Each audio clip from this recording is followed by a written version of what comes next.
자금해제 시간입니다. 화요일장 한 1시간 정도 진행되고 있고요. 앞서 살펴본 대로 코스닥의 상대 강도가 훨씬 셉니다. 코스닥 내에서 올라가는 종목 개수가 1000개 훨씬 더 넘어가 있는 상황인데 그 내부 섹터별로 들여다보면 결국 화학 섹터 올라갑니다. 코리아나 연우와 같은 화장품 관련한 종목들의 강세에 유달리 도드라지는데 중국발 모멘텀을 안고 있죠. 자, 이런 여러 가지 시장 흐름 속에 눈여겨볼 만한 내용도 무엇이 있을지 오늘 사연관 차장님과 전략 챙깁니다. 어서 오세요. 안녕하세요. 네. 차장님과 시장 분위기 머니맵 통해서 먼저 살짝 보겠습니다. 일단 제 뒷단에 있는 삼성전자와 SK하이닉스가 오늘 올라가고는 있습니다만 강도는 세지 않습니다. 외국인의 매도 물량 같이 막고 있기 때문에 상승폭은 제한되고 있고요. 2차 전지 쪽에서 오늘 일부 소재단 회복을 보이는 듯 했는데 시간이 갈수록 탄력은 조금 떨어집니다. 그래도 에코프로비엠과 LNF 외국인의 매수가 들어오면서 1%에서 2% 내의 상승 흐름 확인이 되고 있고요. 오늘은 섹터로 봤을 때는 결국에는 화학주도 굉장히 강합니다. 대한유화, LG화학 등의 종목들 시장 대비 훨씬 세게 올라가고 있는데요. 미국의 한파로 인한 수혜 기대감도 있고요. 중국발 모멘텀을 같이 받아갈 수 있다는 평가 등도 나오고 있습니다. 바이오 쪽도 분위기도 괜찮고요. 네이버, 카카오로 대변되는 성장주 쪽도 오늘 비교적 좋습니다. 현대차, 기아는 뉴스와 좀 동일하게 외국인 매도 맞으면서 상승은 제한되는 흐름이고요. 결국 압도적인 건 화장품 쪽입니다. 차장님, 오늘 면세점 쪽 테마가 가장 강합니다. 그 면세점 대표 종목하면 호텔신라지 않겠습니까? 네. 결국 중국에서 이제 해외여행하고 들어올 때 시설 격리를 없앤다, 뭐 PCR을 면제하겠다라는 얘기 등이 나오면서 본질적인 중국 소비주가 오늘 부각받고 있는 거예요. 맞아요. 호텔신라 사도 됩니까, 지금? 글쎄요. 지금으로서는 저는 조금 보류하셨으면 좋겠어요. 왜냐하면 일단 일봉상으로 매물대 상단을 돌파하는 강한 장대항공 지금 5%죠. 이거는 외국인하고 기관이 양매수가 들어온 겁니다. 그렇기 때문에 수급 상황으로는 굉장히 좋은 상황일 텐데 조금 더 올라가 보면 85,000원이 기다리고 있어요. 지난 3월과 4월에 3중 고점, 4중 고점을 형성했던 지점입니다. 그래서 사실 거면 차라리 이 지점에서도 수급이 이어지면서 강하게 돌파된다라고 하면은 사시는 게 좋을 것 같고요. 일단 리오프닝 기대감은 큰데 이런 부분들이 결국에는 글쎄요. 본격적으로 제로 코로나 정책으로 인해서 이런 것들이 완벽하게 풀어질까? 제가 볼 때는 시간별로, 단계별로 조금 풀어줄 가능성이 있다라고 보이고요. 그런 관점에서 봤을 때는 이게 소비로 바로 연결되기까지는 분명히 시간이 걸린다라고 생각이 돼요. 하지만 이제 이런 쪽들은 해외에서 입국하는 사람들이 머무를 수 있는 숙소 제공 이런 것들에서 좀 효과는 분명히 받을 수 있는 부분도 있다라고 보고 있습니다. 네. 좋습니다. 일단은 조금 보류해놨다가 투자 판단을 더 이어나가 보자라는 전략이고요. 두산 에너빌러티는 어떤 의견이실지 궁금합니다. 사실 원전 관련해서 올해 이슈는 참 많았으나 생각보다 원전주가 뭐 일부 시기를 제외하고는 시세를 꾸준히 내주진 못했어요. 뭐 일본에서 원전 금기 깨고 원전 계속 활용해야 된다라는 얘기도 요 며칠 사이에 들려오고 있는데 두산 에너빌러티 요즘 외국인 기관이 사거든요. 뭔가 조짐이 있어요?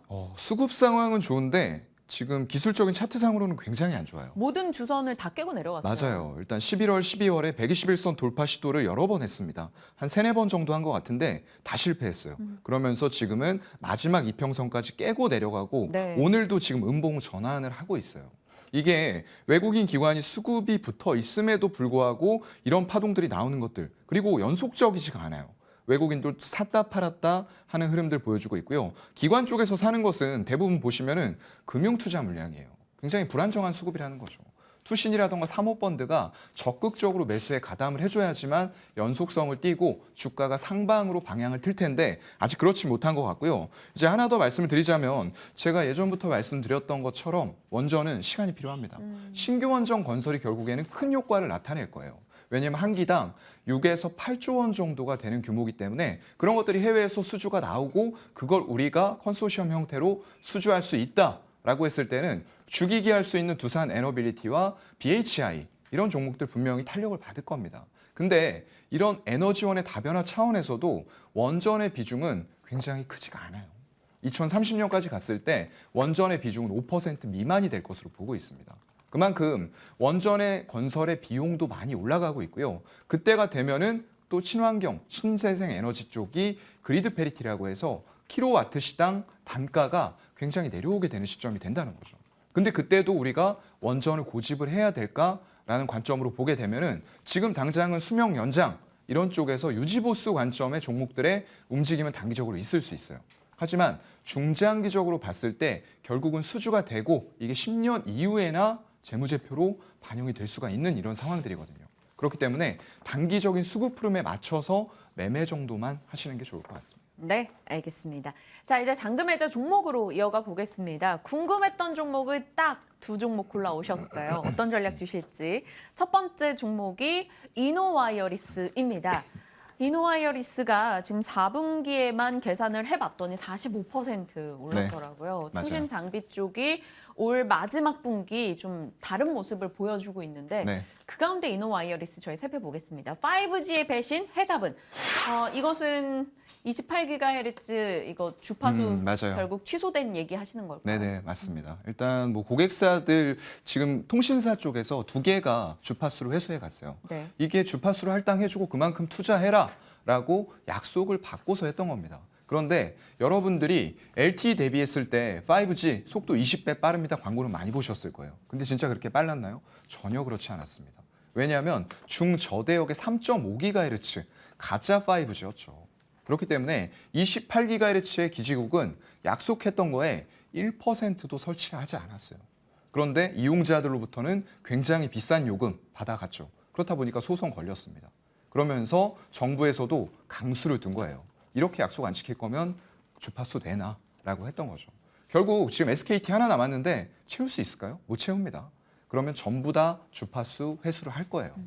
이게 문제가 통신사들도 5G 처음 가보는 세계다 보니까 얼만큼의 비용이 들지 제대로 생각을 못했던 거죠.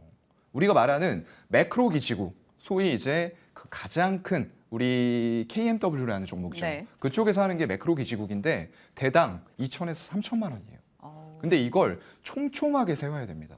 왜냐하면 속도가 빠르고 직진성이 있는 대신에 벽을 투과하지 못하고요. 도달거리가 굉장히 짧아요. 28GHz가 회절성이 없어서 맞습니다. 기지국을 굴절도 많이 없고요. 설치하는 비용 부담이 있다 보니 네. 통신사가 자꾸 미뤘던 거고요. 맞아요. 그걸 결국 이제 철퇴를 내린 거죠. 네, 철퇴가 맞아 지금 그런 상황이고요. 그래서 진짜 5G를 할 수가 없는 그런 상황이고 솔직히 사용자들도 이런 모바일 폰이 제대로 28GHz대 영역을 지원할 수 있는 폰도 없다는 게 굉장히 좀 암울한 현실이죠. 네.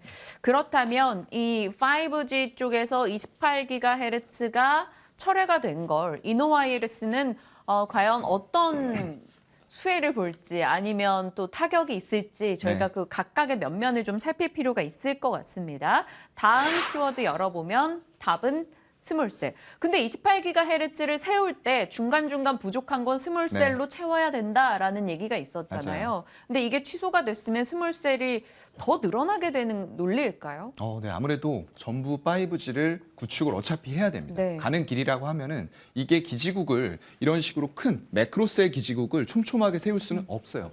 왜냐하면 비용 문제가 굉장히 크기 때문에 그렇습니다. 그래서 1%도 채 설치가 되지 않았던 거고요. 그런 것들을 커버해 줄 수 있는 것들이 이제 홈 스몰셀, 가정에 설치되는 스몰셀이고요. 또 하나 여기에는 인빌딩 그리고 길거리에 사용이 되는 스몰셀들이에요. 이런 것들이 촘촘하게 매크로셀 기지국 사이에 설치가 되면서 이런 주파수들을 더 끌어와서 효율적으로 사용할 수 있게 해주는 역할들을 해줄 수가 있다라는 거죠. 거기다 가격은 10에서 20% 수준이에요. 매크로셀이에요. 그럼 3천만 원이라고 하면은 10%면 300에서 600만 원 사이가 된다는 거거든요. 굉장히 가격적인 면에서 통신사들이 이걸 설치하지 않을 이유가 없어지는 거죠. 그래서 공공장소라던가 빌딩 이런 쪽들은 투과하기가 어렵다라고 말씀드렸습니다. 그래서 반드시 인빌딩 중계기가 들어가야 되기 때문에 그런 관점에서 이번에 또 많이 오른 종목이 솔리드라는 종목이죠. 그런 것들도 같이 좀 체크해서 보시면 좋을 것 같고요. 네. 이런 것들이 결국에는 파장이 도달거리가 짧고 손실이 되는데 중간중간에 중계기 역할을 해주면서 전파를 끌어와서 여기에서 진짜 5G를 사용할 수 있게 해준다. 그리고 비용의 효율화도 같이 이루어진다라는 측면으로 봤을 때는 결국 5G, 6G, 7G 계속 가겠죠. 정답은 지금 이제 스몰셀로 갈 수밖에 없어요. 더군다나 우리나라 영토는 미국이나 유럽 이런 쪽에 비해서는 훨씬 작습니다. 그럼 만약에 미국과 유럽 쪽에서 5G를 구축한다라고 생각을 해보세요. 그쪽은 이제 이미 우리나라 쪽에서 실패한 것들 데이터를 갖고 있기 때문에 애초에 계획을 하겠죠. 우리 매크로셀 기지국으로 다 못 가라. 중간중간에 스몰셀을 설치하자라고 아마 계획들이 잡혀있지 않을까라고 생각을 합니다. 지형적인 측면에서도 그러네요. 저희 같은 경우는 땅도 워낙 좁다 맞아요. 보니까 네. 뭐 이렇게 회절돼야 되는 구간도 많고 그런 면에서 스몰셀로 그 보완을 계속해 나가야 된다라는 겁니다. 스몰셀 소형 기지국 장비를 만드는 업체 이노와이어리스 이야기를 하고 있는데 이 업체가 또 KT에 한 10년간 납품하기도 했었고요. 네. 그럼 다음 키워드 보겠습니다. 요즘 뭐 인도나 일본이나 이런 쪽에 신규 고객 확보했다는 얘기 많이 들리더라고요. 네, 맞아요. 그쪽도 이제 말씀드렸던 대로 아까 잠깐 말씀드렸지만 영토의 크기 자체가 달라요. 그런데 진짜 5G를 사용을 하려면 그만큼 어쨌건 간에 매크로 기지국들이 촘촘하게 LTE라던가 3G보다 더 촘촘하게 세워져야 된다는 겁니다. 그런데 비용적인 측면의 문제가 분명히 발생이 된다라는 거죠. 그래서 국내에서도 아직 5G, 진짜 5G는 제대로 구축이 안 됐어요. 28GHz대 영역이죠. 그래서 그런 것들이 결국 해외에서도 같이 이런 부분들이 진행이 돼야 될 텐데 이 28GHz의 진짜 5G가 안 된다라고 했을 때는 4차 산업의 의미들이 많이 퇴색이 돼요. 전부 다 해야 하는 인공지능, 로봇 이런 것들이 전부 다 5G 기반 그리고 자율주행도 마찬가지죠. 그래서 4차 산업을 통틀어서 선도적으로 나가기 위해서는 진짜 5G의 구축이 필수적인데 해외 영토로 비교를 해봤을 때는 스몰셀이 역시나 답이 될 수밖에 없다라는 결론에 도달을 하게 됩니다. 네. 그러면 가격 설정을 어떻게 해야 될지 궁금해요. 제가 이 증권사 보고서들을 좀 보고 왔는데 깜짝 놀란 게 일부에서 9만 원 목표가를 최근에 내놨습니다. 네. 지금 34,000원대거든요. 네. 지금보다 한 160% 이상의 여력이 있다. 공격적인 맞아요. 리포트예요. 여기에 좀 공감을 하시는지 그 정도로 높게 보세요? 중장기로 봤을 때 5G를 필연적으로 구축해야 된다라는 관점으로 가면 맞아요. 왜냐하면 아까 매크로셀 기지국의 10에서 20% 가격으로 효율성 있게 5G를 구축을 할 수가 있는 겁니다.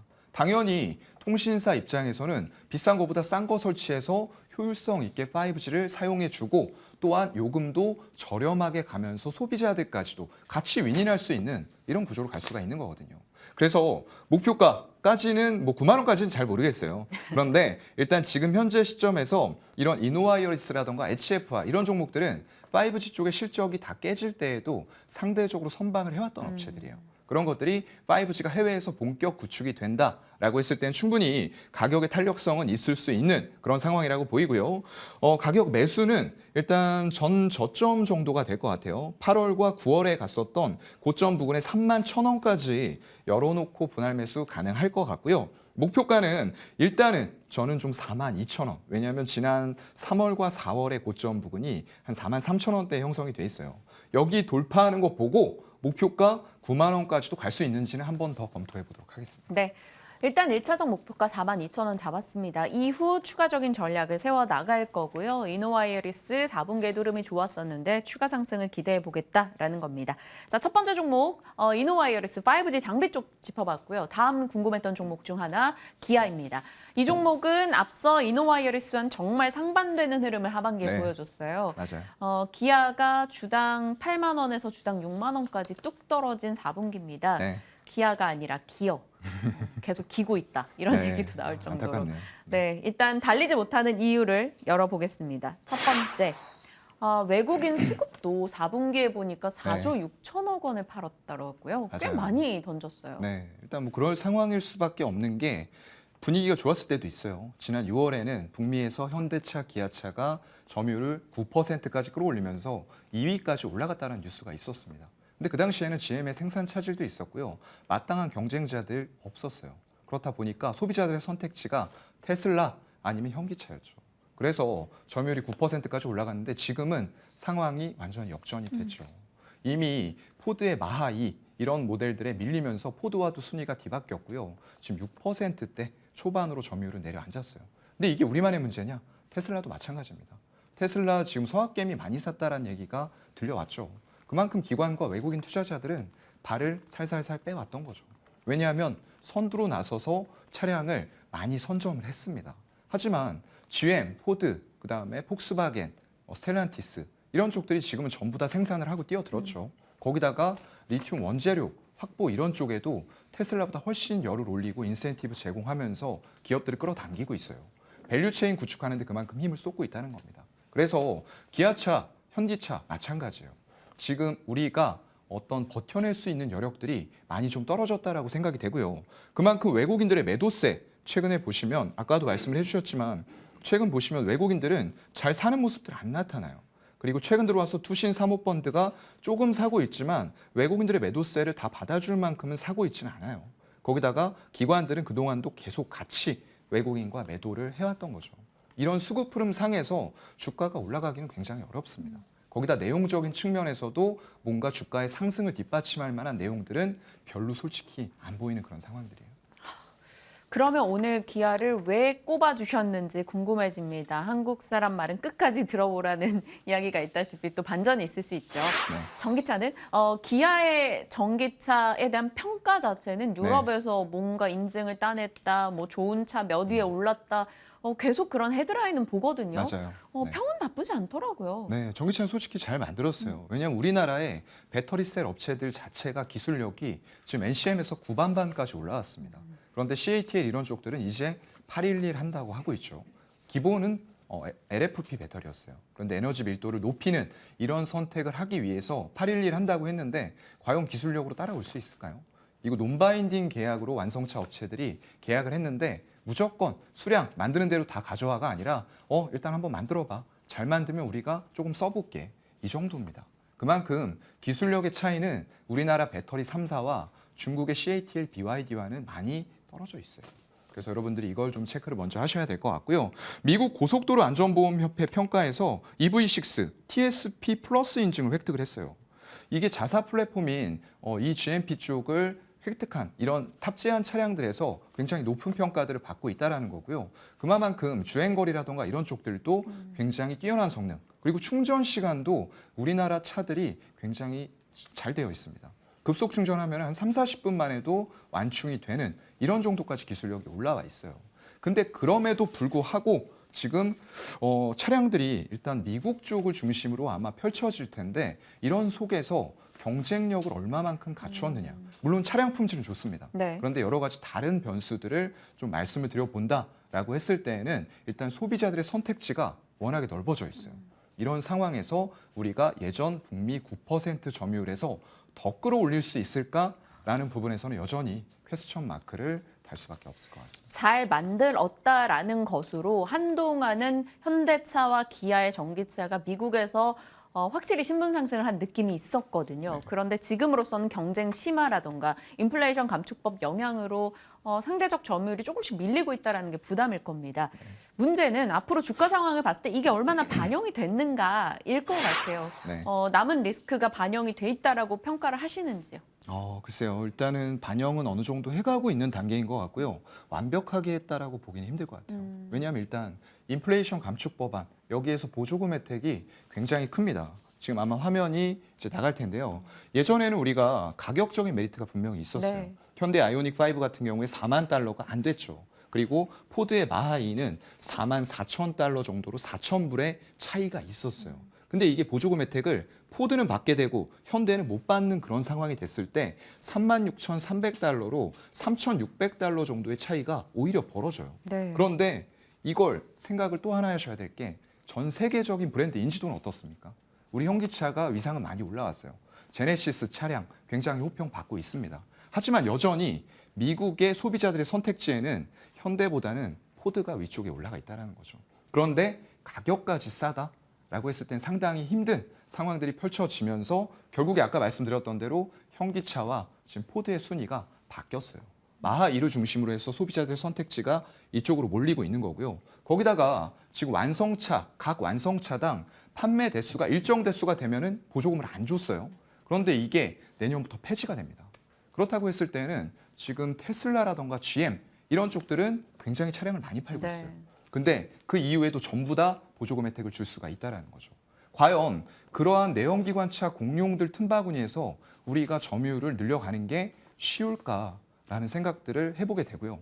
환율도 좀 문제일 것 같아요. 한때 1,500원 이렇게까지 올라갔던 환율들이 지금은 1,300원 부근이거든요. 거기다가 이런 인지도가 떨어진다라고 했을 때 예전에 우리가 인센티브 딜러한테 많이 안 줘도 차량 선택권이 소비자들이 많이 없었기 때문에 잘 팔렸어요. 대기 수요도 많았고요. 하지만 이렇게 차량이 많이 나온 상태에서 딜러들이 현기차 먼저 팔아줄까요? 그렇지 않을 것 같아요. 그렇다고 하면은 여러 가지 이런 말씀드렸던 세 가지의 복합적인 요인들 때문에 현기차는 당분간 힘들어질 수 있을 것 같습니다. 네.